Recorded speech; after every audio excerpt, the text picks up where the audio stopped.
خود بدلتے نہیں قرآن کو بدل دیتے ہیں، ہوئے کس درجہ فقیہان حرم بے توفیق۔ اسلامک ریپبلک آف پاکستان، اگر ہم کانسٹیٹیوشن آف پاکستان اٹھاتے ہیں تو وہاں پہ لکھا ہوا ہے اسلامی جمہوریہ پاکستان۔ اور اسلامی جمہوریہ پاکستان میں کوئی اس کا وزیر اعظم اگر یہ کہہ دے ماضی میں کہ ہاں کام ورک لوڈ کی وجہ سے کبھی کبھی تھوڑی سی شراب پی لیتا ہوں، تو نو ستارے کریٹ ہوتے ہیں اور ہونے بھی چاہیے تھے، اور اس کے خلاف ایک محاذ کھڑا کیا جاتا ہے جو اس کی موت تک پہنچتا ہے، اور ہونا بھی چاہیے تھا کیونکہ یہ تو اسلامی جمہوریہ پاکستان ہے۔ یا تو پھر اسلامی کاٹ دیں اور جمہوریہ پاکستان لکھ دیں تو پھر شاید ایسی باتیں چل سکتی ہیں، مگر اگر آپ کو میں یہ کہوں کہ یہاں پہ خاکم بدہن جان کی امان کے ساتھ کہ شراب کو عام کر دیا جائے، جس طرح ہمارے پڑوسی ممالک میں ہندوستان میں بھی ہے، لائسنس دے دیا جائے اور پی لی جائے، تو جناب یہ شراب پینے کے بیان پہ میرے یا کوئی بھی شخص ایسا بیان دے تو اسے زہر کا پیالہ ضرور پلا دیا جائے گا، چونکہ یہ جمہوریہ پاکستان نہیں صرف بلکہ اسلامی جمہوریہ پاکستان ہے۔ اور اسلامی جمہوریہ پاکستان میں جج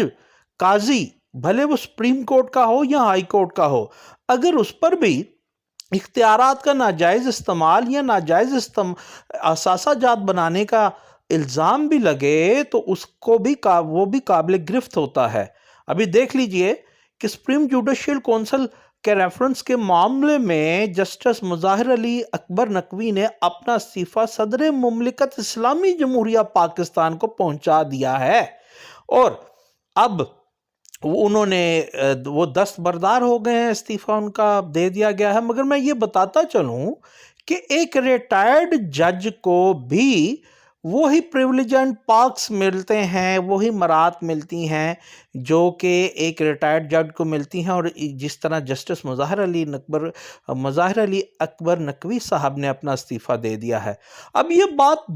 دوسری ہے کہ جسٹس مظاہر علی اکبر نقوی پہ لگے الزامات سپریم جوڈیشل کونسل میں وہ سچے تھے یا جھوٹے تھے،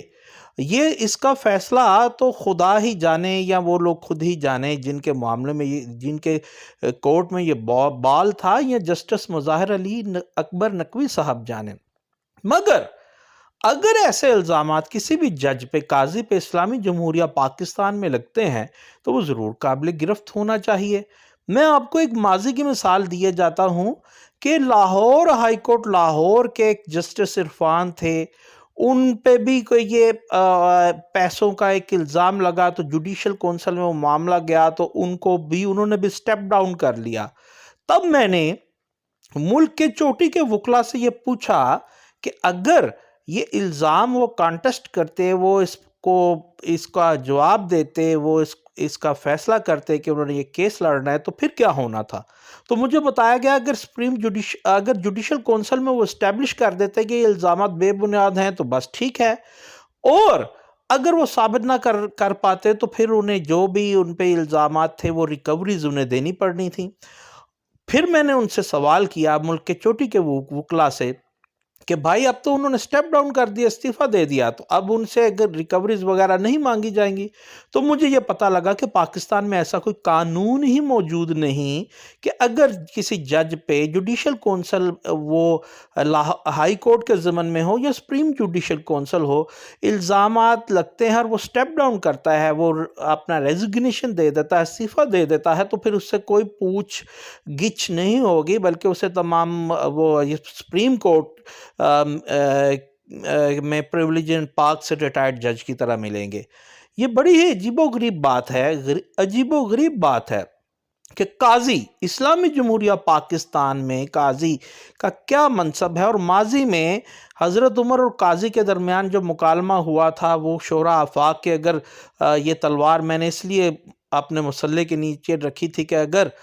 حضرت عمر آپ مجھے پریشرائز کرتے آپ کے حق میں فیصلہ دوں تو آپ کی گردن اڑا دیتا، اور حضرت عمر نے اس لیے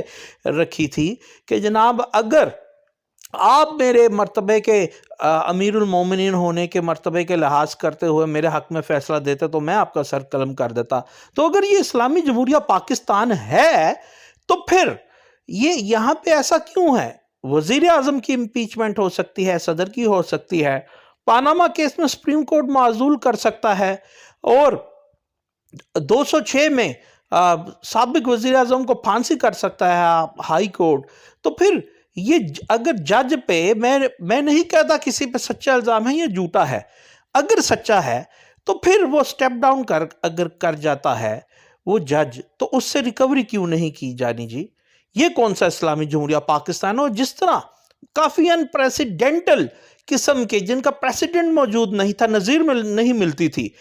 جناب عزت مآب chief justice of Pakistan justice قاضی فائز عیسیٰ صاحب نے کیا ہے کہ رول بیک کیا سپریم کورٹ کا، ایک طرح سے معزول کیا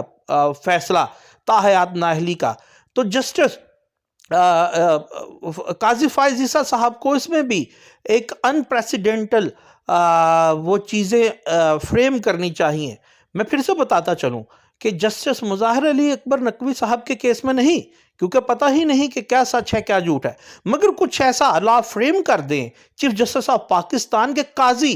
قاضی بھی قابل گرفت ہو، اگر وہ سٹیپ ڈاؤن کرے اور اگر اس پر الزامات درست ہوں، اس کے باوجود بھی ریکوریز ہونی چاہیے۔ اگر صدر پاکستان، اگر وزیر اعظم پاکستان، سابق وزرائے اعظم پاکستان سے یہ ہو سکتا ہے تو ججز سے کیوں نہیں؟ اور اسلامی جمہوریہ پاکستان، اسلام میں تو جتنا بڑا عہدہ قاضی، جتنا عہدہ اتنی بڑی سزا متعین ہے، اور اگر یہ اسلامی جمہوریہ پاکستان ہے تو جسٹس قاضی فائز عیسیٰ کو اس معاملے میں بھی کچھ کرنا چاہیے۔